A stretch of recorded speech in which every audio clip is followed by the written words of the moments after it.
These little bits will stick to the chicken and become the extra crispy bits during frying.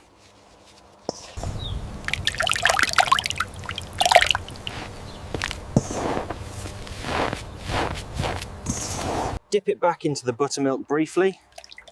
One final coat in the flour, shaking off only the very excess.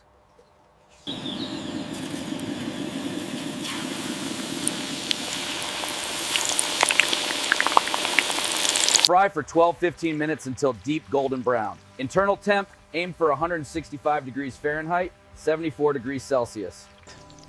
The wire rack rule. Never rest fried chicken on paper towels. The steam gets trapped and turns the bottom soggy.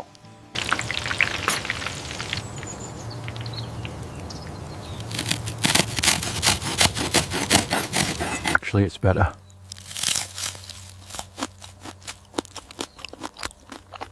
Recipe and description.